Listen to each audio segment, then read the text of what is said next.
Welcome to our first lecture of the 2021-2022 academic year long lecture series on race and regulation, organized by the Penn Program on Regulation.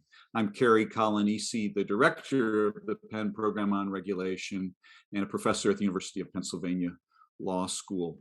This lecture series focuses on the most fundamental challenges facing every society, ensuring equal justice and dignity and respect to all people.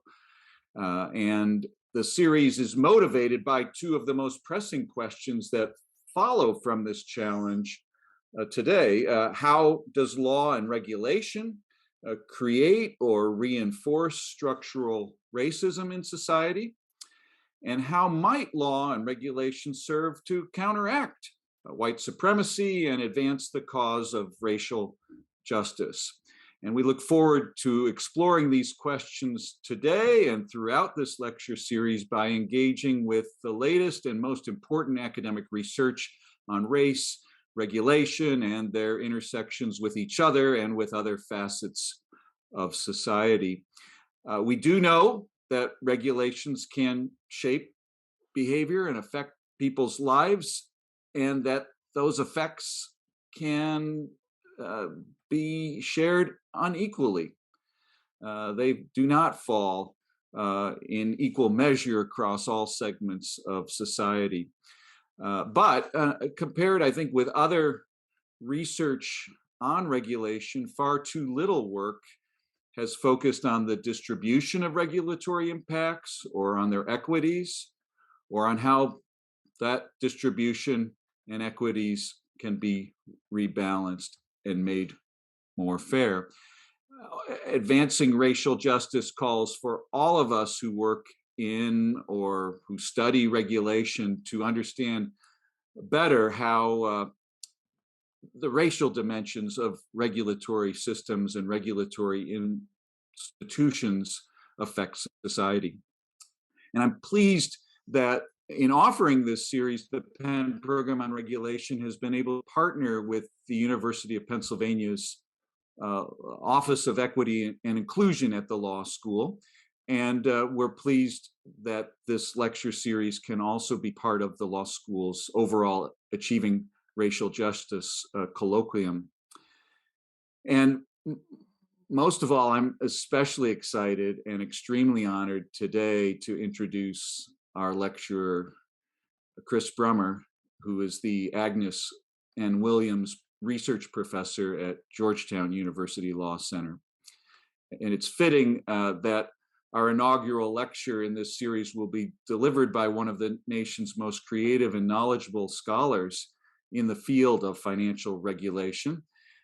Professor Brummer's extraordinary scholarly work transcends the boundaries of academic disciplines, the boundaries of different fields of law, and the geographic boundaries of different regulatory jurisdictions. He is the author or editor of several books, including Soft Law and the Global Financial System, Mini-Lateralism, and Crypto Assets, Legal, Regulatory, and Monetary Perspectives. And just as the titles of these works themselves attest, his scholarship is at the cutting edge of financial technology in the law, as well as issues of global finance and international regulatory and monetary diplomacy. In addition to his research and teaching, Professor Brummer serves as the faculty director of the Institute of International Economic Law at Georgetown. He organizes Washington, D.C.'s highly attended annual conference on fintech issues, known as FinTech Week, and he also serves as the host of CQ Roll Call's FinTech Beat podcast. He's one of the most engaged scholars in the world of financial regulation. He served on key advisory positions with the Commodity Future Trading Commission here in the US and with the European Securities and Markets Authority. He's been a member of FINRA's National Adjudicatory Council for a number of years. And most recently, he served as a member of the Biden-Harris transition team, assisting them in various work streams related to financial technology and systemic risk and racial equity issues. I should say closest to home that Professor Brummer, in addition to his tremendous scholarly achievements, is a past contributor to the Penn program on regulations daily publication, the Regulatory Review. And he has also honored us by serving as our graduation speaker last year, as well as presenting in a number of Penn program on regulation seminars over the years. So it's really a tremendous honor to have Professor Brummer back again. Today, he's here to talk about some of his most recent research on financial inclusion and equity. This is distinctive work revealing stark racial disparities in the leadership of the major federal financial regulatory institutions in the United States. And it helps us understand better the causes and consequences of these disparities. Now, after the conclusion of his lecture today, we should have an opportunity for questions from the audience. And to submit a question, please simply click on the Q&A button at the bottom of your Zoom screen and type in your question. I'll be able to see those questions and ask them of Professor Brummer, and I'll strive my best to get through as many of them as time allows. And now, without any further ado, it is my distinct privilege to turn the screen over to Professor Chris Brummer, speaking on new evidence on racial disparities in financial regulatory leadership. Chris? So thank you so very much, Gary. You are a treasure to the Academy. Your students obviously understand that, and I've seen up close just all that you've brought to the conversation on regulation writ large, not only financial regulation. And it's a real honor to be here with you and with the Penn community to really think about a couple of issues that are certainly topical, and they're certainly in the news.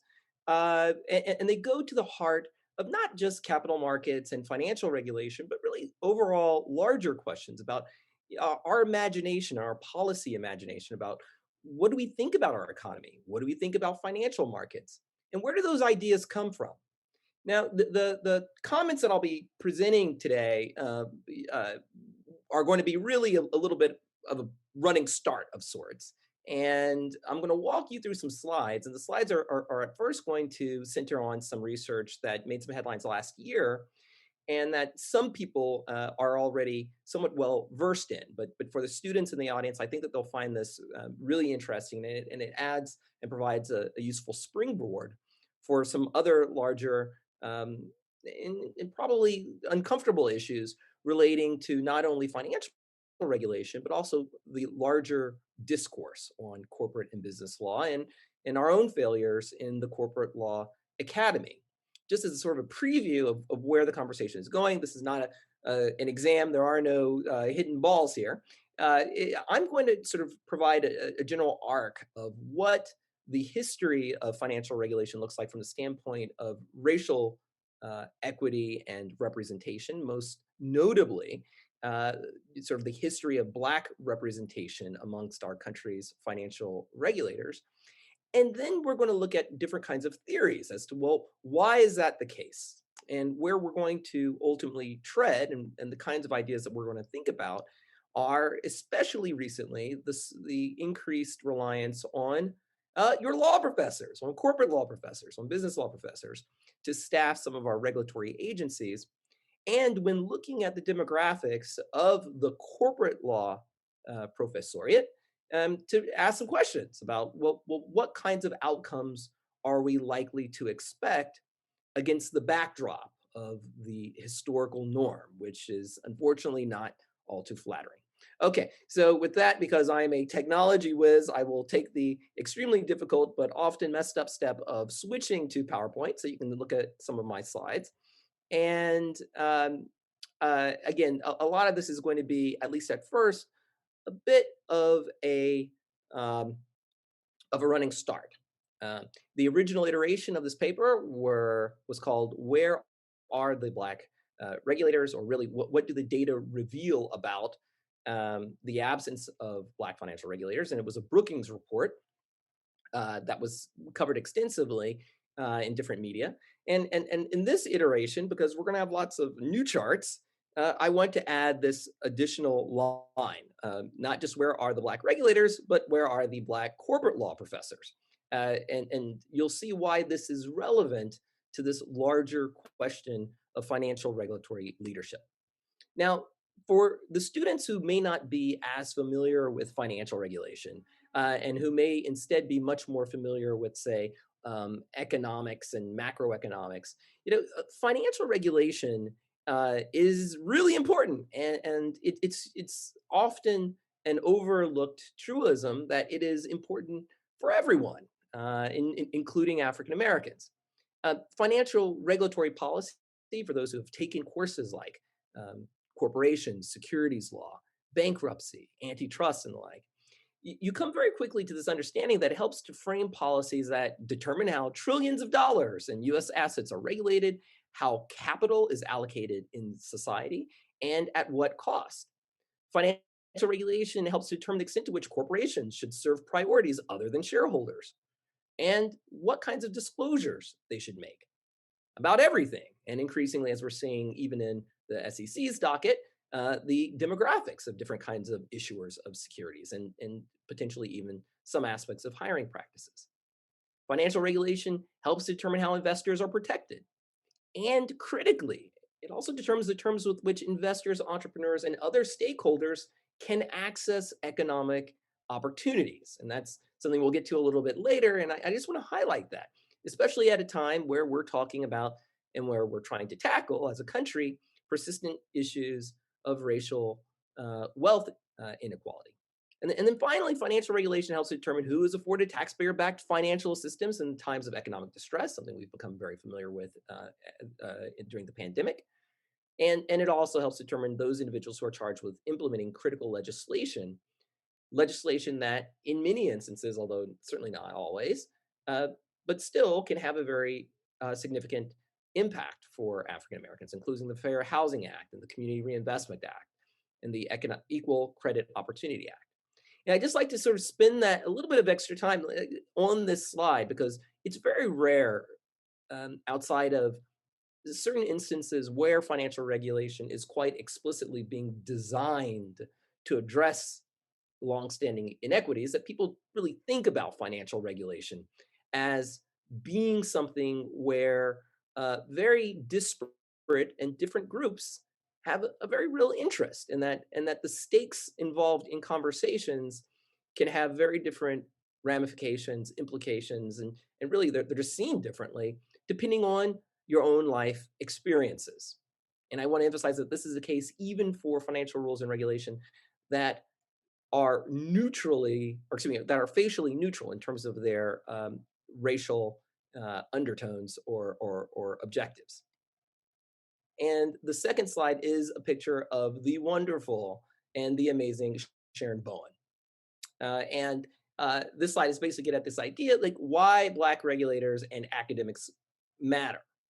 And the idea is here is pretty straightforward. They matter in financial regulation the same way that they'd matter in almost any other aspect of life.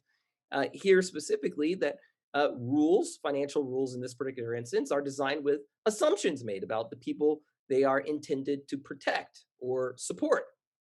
And if you don't have the input of those people, rules can be less effective and could well end up undermining as opposed to improving their welfare. Now, when you get to financial regulation, again, a world in which we're talking about the allocation of capital, the means by which you access capital, how investors are protected, what are the means for onboarding people, old investors and new, into the financial economy. Well, when you don't have, and in this particular instance, again, I was going through Black representation. If you don't have Black people in the room, or Latinos in the room, or people from, frankly, any other aspect of life, racial and otherwise, it deprives agencies of the input and experience of those hailing um, from relevant areas. And when you talk about underrepresented minorities, particularly Blacks, Latinos, Native Americans, you're talking about depriving them of a voice in terms of improving the system that has historically most failed them.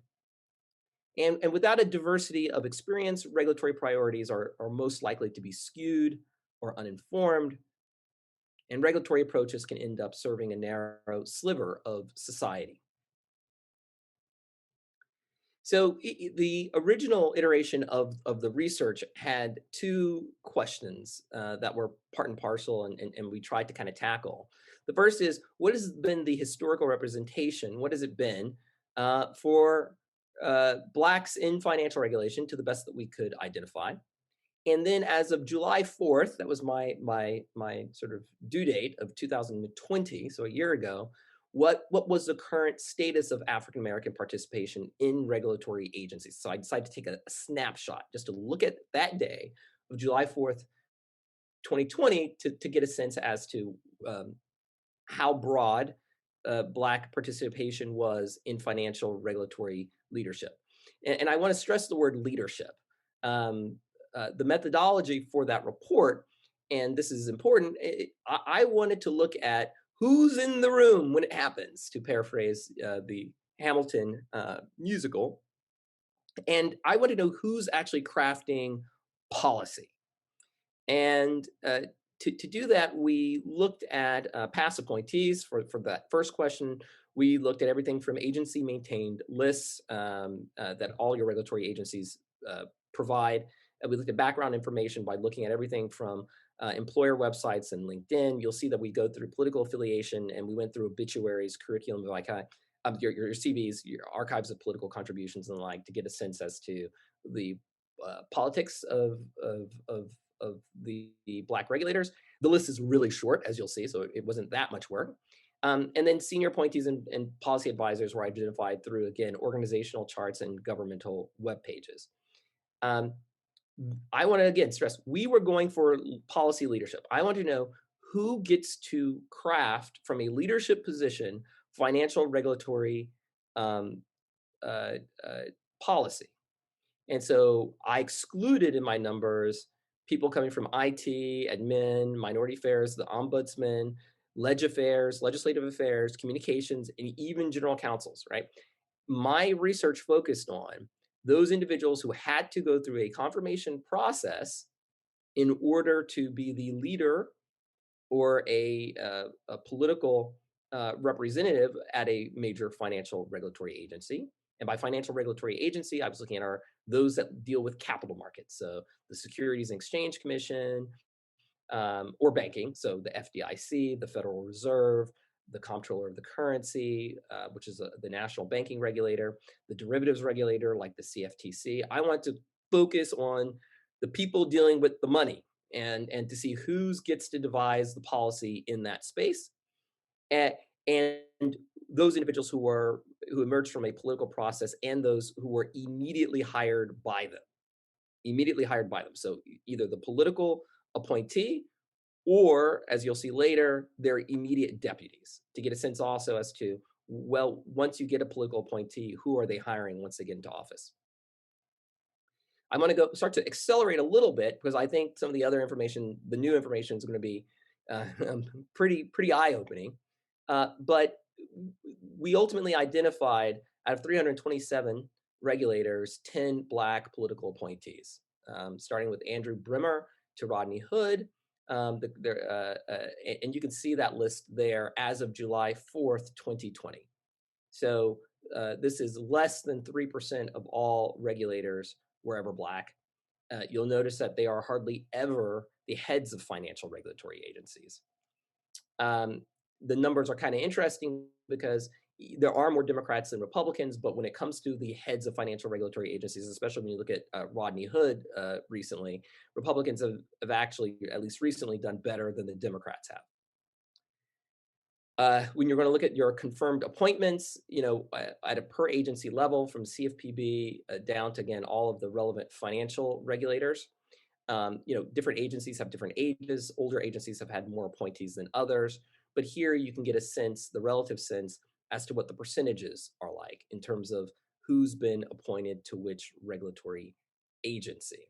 So you have the FHFA for housing, you have the OCC, the national banking regulator, the NCUA for credit unions, and the like.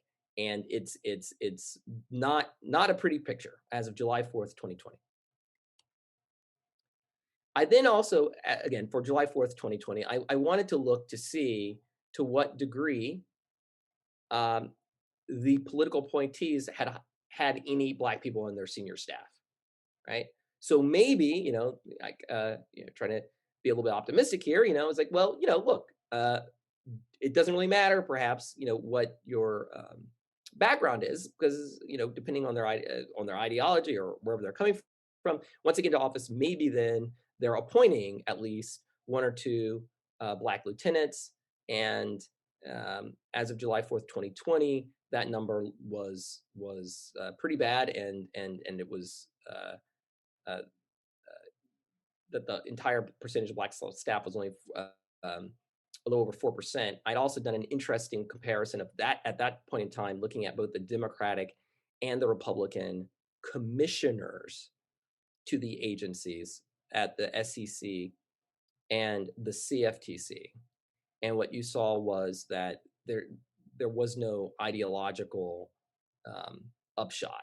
That in effect the all white commissioners at the SEC at that point in time had no Black staffers, the same way that the Republicans had no Black staffers. So um, things may be we may be working in a political environment, but one of the things I try to emphasize is that this is a bipartisan problem for sure. So I tried to come up in that original, again, you can look at the paper, it's on Brookings for Black financial regulators.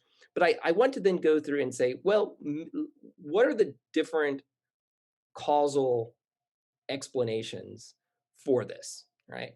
And one of the things that I wanted to go and try to explore was let's call it the Senate staffing phenomenon. So very often you'll have some people appointed to regulatory agencies who were senior staffers to notable members of Congress, right? So it's a way that, when you try to go through the confirmation process, or like, if a sitting member of the Senate can make sure that their aide becomes a commissioner or a chairman, it allows them to extend their influence. And so one criticism that's been lodged before is that Senate staffers are, in contrast to House staffers, overwhelmingly white, and it's not a very diverse crew. So maybe that is the explanation behind those numbers. That maybe if you tried to target, say, the Senate staffing pool, maybe that could lead to real differences in terms of outcomes in our federal regulatory agencies.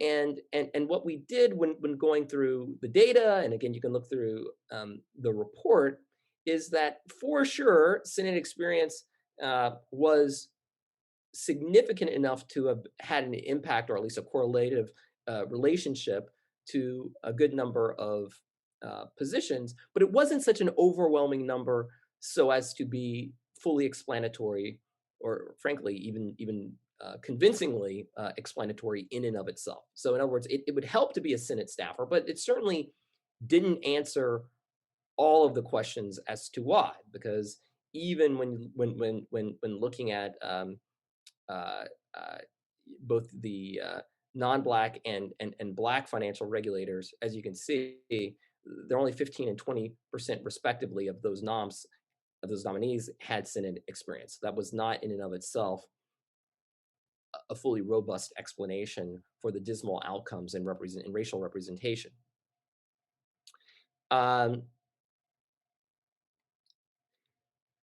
I then decide to say, okay, because inevitably people will say, well, maybe, just maybe, the Black nominees are not as qualified, and so maybe it's a pipeline issue relating to the qualifications. And then, well, if you go back and you start to go through the degrees of all the appointees, and then you compare them, say the Black to the non-Black, sort of the Black nominees to the field, the numbers were pretty interesting because overall, in most categories, the Black nominees were more qualified and better credentialed than the field for those who did make it through, right? So, more law degrees, they had more doctorates, fewer masters. So basically, the lower you go into the credentialing, the more likely it was that then you would have an inverse, basically the field would have the relative advantage in terms of credentials. But the higher up you go, the more you'd see, frankly, Black people had to do more for the same job in effect, where you see them with higher educational attainments, um, with relatively fewer exceptions. So even when you look at then the numbers of degrees, where you looked at again, the higher up you go, generally. Although this is an interesting little note on the four, but this three jumps out at you that the higher you go, you see sort of more credentialing with the Black nominations and the Black nominees. So the qualifications argument didn't seem to sit very well. The Senate staffing explanation didn't seem to sit very well.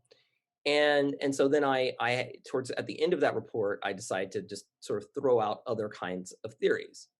One called the disqualification theory of where you may work may hurt you. And the theory here is, well, Black people tend to be poor. They don't inherit as much. They tend to have to get a job when they graduate from uh, even prestigious Ivy League schools. And when they get those jobs in the private sector, depending on the political ideology of a party, that could be that could be a disqualification, even if you're earning it, even if you're one of the first of your family or in your generation to get a job. When you 5 or 10 years later want to seek a position, a regulatory position, you would be attacked or disqualified for having worked in the private sector. So maybe that's the case. On the other hand, there are clear and obvious examples of moving goalposts where many nominees, who do have corporate ties at the highest levels of government. Nary a word is said. And so, the question is the disqualification thesis applicable to everyone in the pool? Um, and I think that's a really interesting question in and of itself, and it could be the basis of all kinds of interesting empirical work. But I sort of leave that out for other people to to to hopefully explore. And then you have the other obvious issues of cognitive bias. Basically, Black people are outsiders. People don't necessarily know us when we stroll up into their Senate offices or into their Treasury offices or into the White House. And so if you're not known, psychology says like, you can get tagged with like being an outsider. It's a little bit harder to necessarily trust you. The anchoring effect that if you have some kind of premeditated or longstanding views of a person or of a group, anything that you do that sort of pushes towards or substantiates that stereotype, could be doubled down on. And it's kind of hard to dislodge people from their own sort of preconceptions about um, what a good financial regulator is, and frankly, what a good financial regulator looks like. I have walked into rooms personally before where people are a little bit surprised that I was the financial regulatory person and not the civil rights person. Although I guess I'm a little bit of both. Okay, so when I so these theories were at that point in time, it was before the Biden administration came through, and uh, a lot's happened since then. It's been kind of interesting just sort of looking at how things are playing out, and it's really interesting when you look at the record of financial regulation thus far in the Biden administration, where you see lots of people who are academics or at least have some kind of academic background. You see Gary Gensler, who he was a lecturer, but certainly he describes himself as having been a professor, and he did teach a class. You have Kristen Johnson, You have Christy Romero, who was over at UVA as a lecturer. You have Saleh Omarova, a very well-known financial expert over at Cornell. Um, you just have a lot of financial regulators, and it's not even these are just the people who have been nominated thus far. It's not even counting other names that have come out recently for financial regulatory posts within agencies. The SEC just mentioned a very notable scholar from Colorado. We have over at the SEC now, over at the Division of Corp Fin as well. And so, this is it's very interesting. I mean, you haven't seen law professors quite with this kind of prominence. Um, uh, Again, I'm focusing on financial regulation. I'm not looking at economic regulation writ large, but you could even go further afield. When you're looking at the FTC, for example, you see lots of law professors. Um, so this is a very interesting question. What happens, say, in this sort of progressive area, about what happens strategically when you try to source your talent from the academy, right? And here it leads me to sort of this next sort of new series of data points of looking at the other pipeline problem, which I actually think is as convincing, or in some instances, it's starting to look even more uh, convincing and concerning in some aspects than even the Senate staffing pipeline challenge.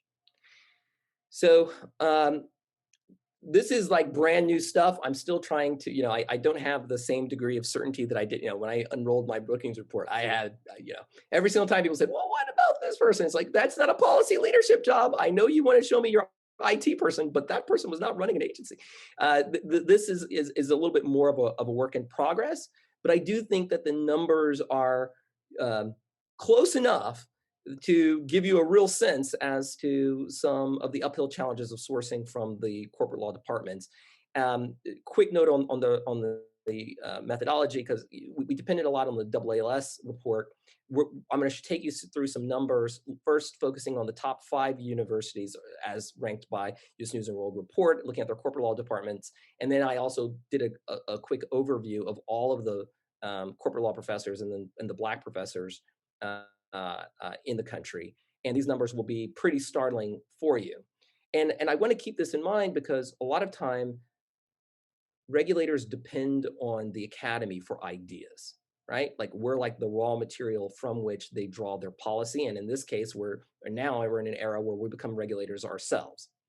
So the things that we need to ask ourselves are, well, what if you don't have very many minorities? And I wanted to broaden the search out a little bit just to take you through some interesting numbers. So if you look at Yale, so we decided I wanted to look at the numbers and the personnel of people at the top 5 schools who taught corporations or business associations, securities law, regulation, bankruptcy, tax, and antitrust. I kept the study to tenure and tenure track faculty. I wasn't going to any of the adjuncts because those are for a lot of reasons are kind of interesting because it tells you a little bit about the university themselves, the people who ultimately have voting power in the affairs of the university and in the affairs of the in the department. And when you go and you take a look at Yale's corporate law faculty based off of those subspecialties, you have about 10 white professors and 0 Black, 0 Native American, 0 Latinx, 0 Asian professors. You have 7 male professors and 3 female professors over at Yale. You go to Harvard, you have 17 total, no Black, no Native American, no Latinx, 1 Asian professor, 16 men, 1 woman.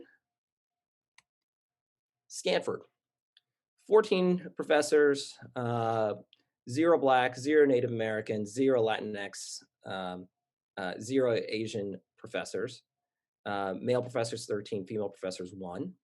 And again, some professors are going to probably look at these data the same way that when I was doing my Brookings report, where they'd, again, literally, I had people pulling out, including one person who's very well known right now in financial regulation and was asked about it and noted an official and talked about an administrative official and not a policy official And even there, got the name of that policy of the administrative officials wrong. I'm asking the tough questions, about like in your business law faculty, not necessarily people who may do contracts and an additional area. I'm looking at your business law faculty, right? Because again, we're talking about an age of economic, financial capitalism, economic power, the innovation economy. You know, who do you have talking about this? And so these are sort of Stanford's numbers. You go to Columbia, my alma mater, which was interesting in and of itself because many of the schools would actually have, like last year after the death of George Floyd, these programs to focus on this issue of corporate law after George Floyd, and they all had to import faculty, black faculty from other schools to give these talks. But still, when you look at the numbers, you have 18 white professors, 0 black, 0 Native American, 0 Latinx, 1 Asian, 3 women, and 16 men.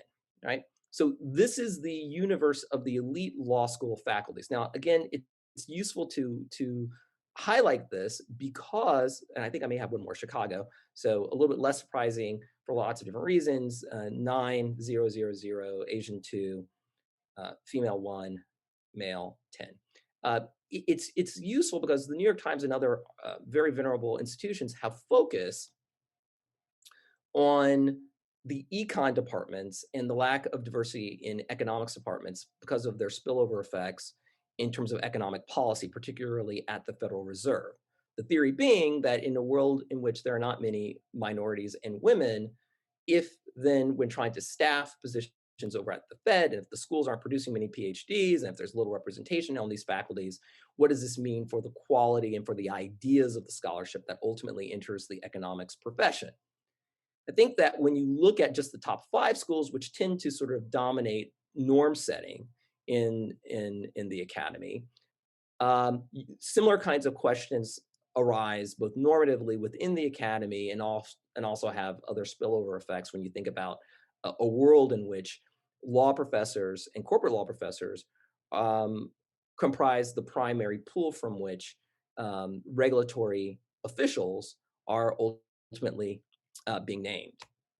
And just as a matter of comparison, I just the day before yesterday, I asked my research assistant just to pull together some numbers looking at the econ departments of those top five schools, where you still have over Harvard. Now, granted, it's a much larger denominator, it's a larger base, but still, ultimately, your percentages look a lot better over at Harvard, Yale, Stanford, Columbia, Chicago, in some instances, certainly over at Harvard and Yale, than they do at the law schools.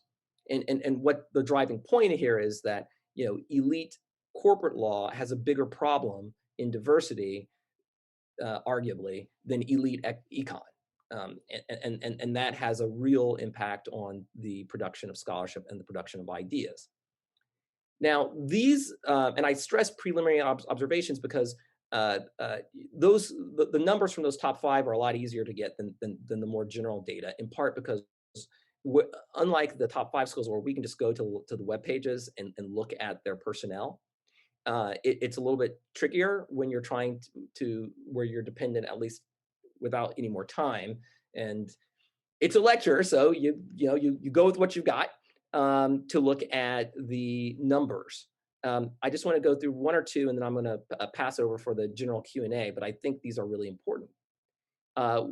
We go through using AALS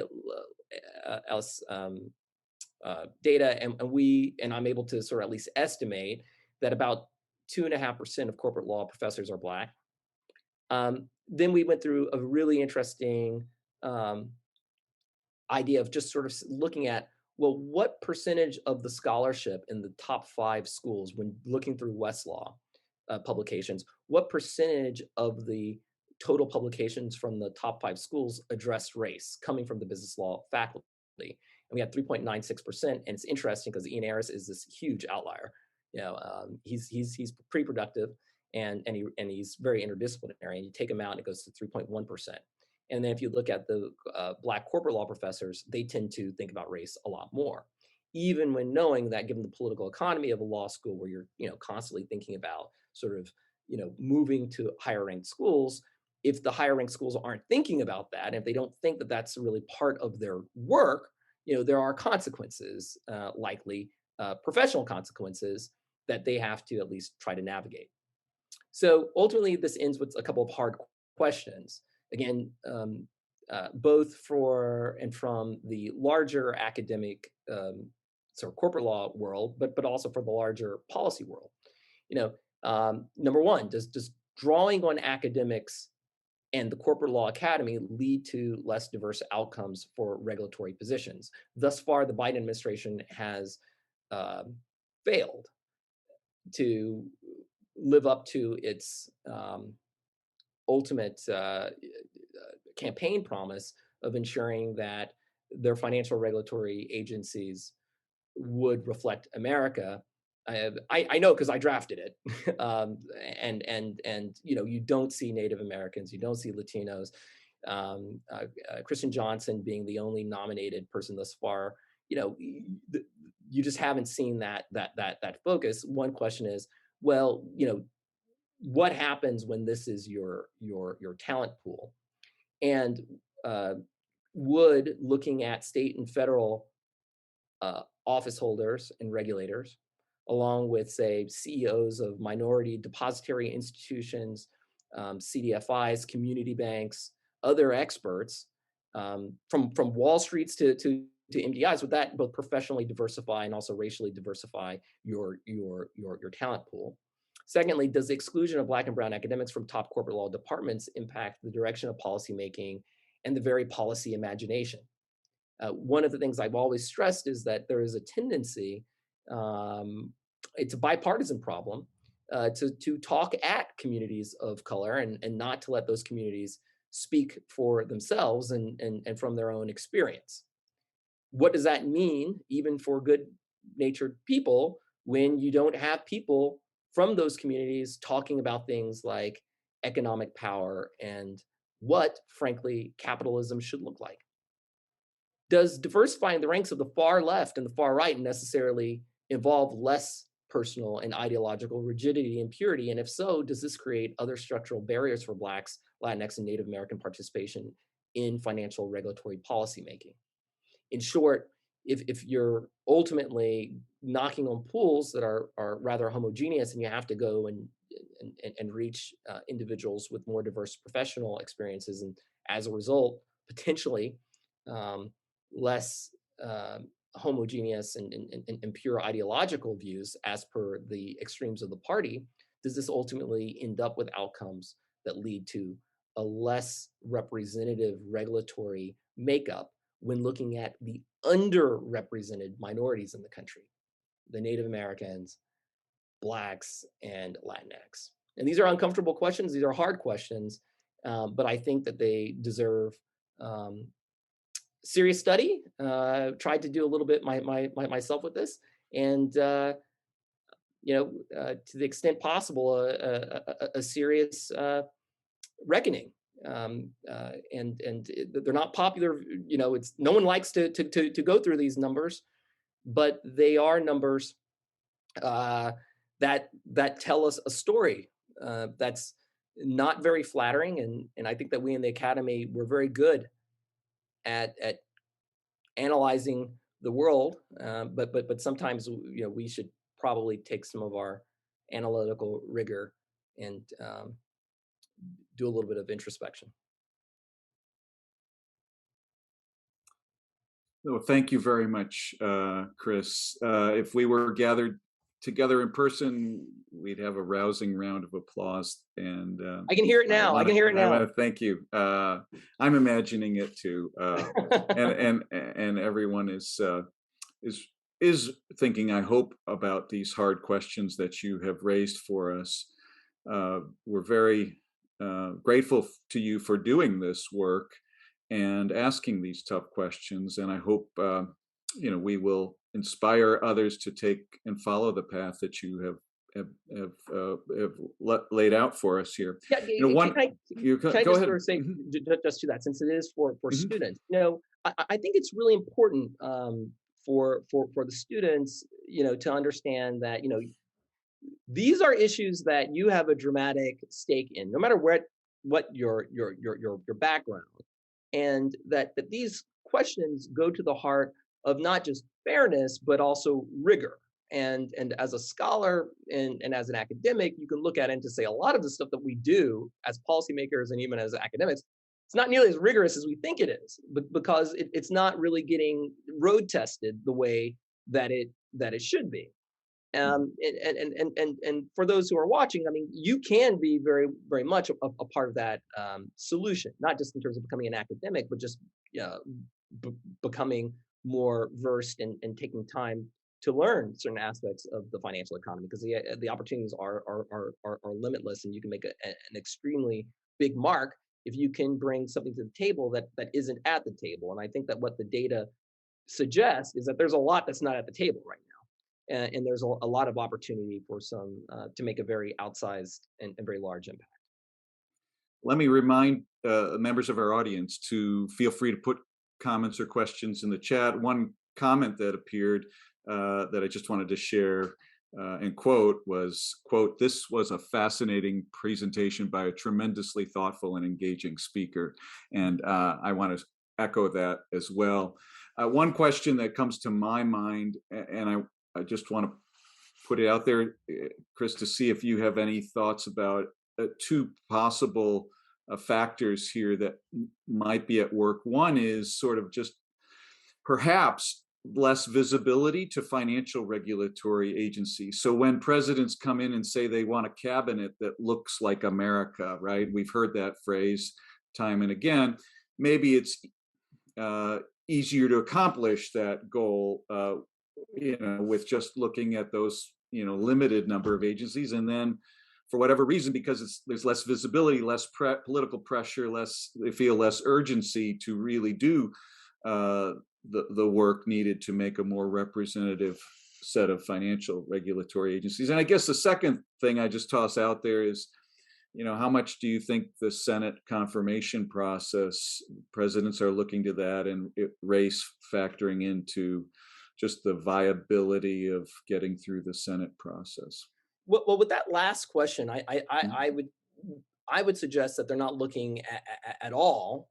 When you look at just the numbers well, I mean, this is more of a political observation as opposed to just the numbers and just looking at this particular context. When you look at the president and how important minorities were to him in terms of getting elected, um, uh, uh, getting through the primary, frankly, and what you see is a disproportionately large number of of progressives who don't. I mean, I'm not trying to make anything other than an actual kind of observation. They just don't have as many underrepresented minorities in their coalition, and yet they're getting a disproportionately large share of financial regulatory positions, which would seem to suggest that your first observation may be most critical, and then that the people just aren't paying attention as much because these are more abstract, and it's very easy. And I live in a predominantly black neighborhood, and it's very easy to sort of say, well, people know when their relatives or children or neighbors are harassed by police. I mean, it's a very tactile, it's a very real experience, and it's very easy to sort of see, well, this has to be the top of the agenda. But what you kind of learn is that even those experiences are at times symptoms of a deeper problem of agency, and that, as in life, most people don't pick on other people if they think that those people are or have agency, that they're powerful, or that they have a means of retribution or making other people accountable. And I think that one piece of that accountability is economic empowerment and economic agency. But that's a very hard thing to explain to people, why having a black chairman of the Fed or a black SEC chairman could be as or more transformative to their lives, than even some of the most noted positions in the Justice Department, because it can actually help to inform how capital is directly allocated to their neighborhoods. And that's hard. It's hard to make that clear. I think the other challenge is that in the press, the financial press is not a diverse press. It's very easy to capitalize on certain kinds of controversies that um, you know uh, seem to be really interesting, but they're not necessarily going to be the most impactful.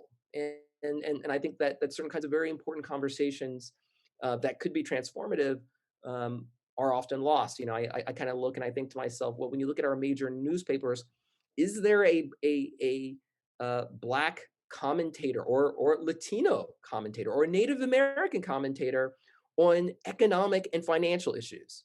Right? Is there a minority version of Paul Krugman? And the answer is no, right? And if you don't have that, if you don't have that infrastructure in place, right, it keeps the conversation obscure, and it keeps the conversation from penetrating some of and into those communities who, frankly, at times have the largest stake. And normally we would depend on the academy to help narrow that gap, but as unfortunately these data suggest, we ourselves don't necessarily have the infrastructure in place to do that and to make that happen. One question from the audience maybe gets to thinking about the pipeline to the heads of and leadership positions in agencies from maybe at the very ground level. The questioner asks if you have any insights about programs that engage communities of color to pursue careers in the financial economy, and whether whether you have examples of those programs or any thoughts about whether starting at that level would be helpful, or anything else about how that might fit into So this so overall picture. mostly, there's the question. It kind of goes to this heart of financial literacy, right? And there are lots of financial literacy programs that are in place. Some are even supported in part through some of our federal regulatory agencies. What I've noticed, and what's kind of missing, and today I had the greatest email, and Carrie, these emails, when you hear from a former student from a couple of years ago, it was like, oh my goodness, you changed my life. I'm now doing this really cool stuff. I had one of those emails just this morning from a student who's doing stuff in relating to financial technology. And financial technology is like the greatest example ever of this kind of disparate kind of world, right? And I'm going to maybe call it like the Uberification of the financial technology conversation, right? So when Black people talk about Uber, it's totally different from how white liberals talk about Uber, right? Well, they're like, oh, they're coming around, they're destroying jobs, and the poor cab drivers and et cetera. Black people are saying, but before Uber, I couldn't get a cab out of Harlem, right? Like I literally could not move through time and space. Now Uber may have a whole lot of problems, and those should be addressed. But if you overlook the nature of the problem that they're trying to solve, you're not going to come up with the kind of policy solution that you need. And when you get to sort of teaching young people things, young people see in different kinds of financial technology solutions to problems that, frankly, either by the market or by our financial regulatory community, they haven't really done a very good job in terms of providing, right? And some of these solutions may need, for sure, an intervention. But if you don't understand the nature of the problem, and you don't understand that people have very different perspectives about what those tools or the problems that those tools are trying to solve, you're going to end up like horrible policy. And I think that where young people can learn, besides taking core classes, I can't emphasize that in my world, the innovation world, there are no books except for a couple that I've written. FinTech Law in a Nutshell, excellent book. But as a general matter, there are very, very, very, very, very few books out there, and you can get on the ground floor in helping to determine and shape a conversation yourself, Mhm. and to learn. You don't have to become me or even you, although I'd love to grow up and become Carrie one day. You don't have to become a law professor, right, in order to be able to shape these conversations. You don't have to become the chairman of the SEC either. That literally, by getting involved in industry and learning things and bringing your experiences from your community to those problems, can be enormously important to a conversation, no matter what other people say. Right. Um, But still, not to in a way distract from what you're saying, is that at the leadership position level, we also need to be oh, focused on that absolutely. as well. Yeah, Yeah. absolutely. And scrutiny, persistent Hmm. scrutiny. I wrote a speech for, I had one of the coolest experiences was being asked to be like the Black History speaker for Black History Month over at the SEC, and to be one of the speakers for the CFTC the same year, right? And like, I wrote this speech and I said, look, to ultimately diversify the ranks of these regulatory agencies, I mean, we're talking about literally the people who write the rules for capitalism. And if you want to break that nut, I mean, that is not supposed to be an easy thing to do. And it's going to require the same amount of attention, the same doggedness that was required with swimming pools, gas stations, lunch counters, and that's not hyperbole. If you look at the data, I mean, it's pretty clear. It's going to Hmm. take a lot of very persistent attention, if that's something, if you really want to bend that historical curve. This seems a fitting note, really, to end today's lecture on. I apologize to all of those questioners who asked questions in the Q&A who we didn't get to, but I think it's a fitting way to end, Chris, because you have put the spotlight on this. You have, asked us the hard questions, and I think the note about persistent attention is really the right one to end on, and one in which we will continue, I hope, through this lecture series, to be giving more attention to in the months ahead. And I urge anyone who hasn't already seen the schedule for the remaining lectures for this fall to do so, to go to our website, www.pennreg.org slash race and regulation, and you can see the whole lecture series. Chris, you've started us off on such an important note, and I want to thank you again for being our inaugural lecturer in our race and regulation lecture series. I want to thank all of the members of the audience who attended today and wish you all the best. Thank you again, Chris. It was a pleasure, and congratulations to you and to the Penn community for this wonderful series. I think it's important work. Thank you so much. Take care. Take care. Farewell.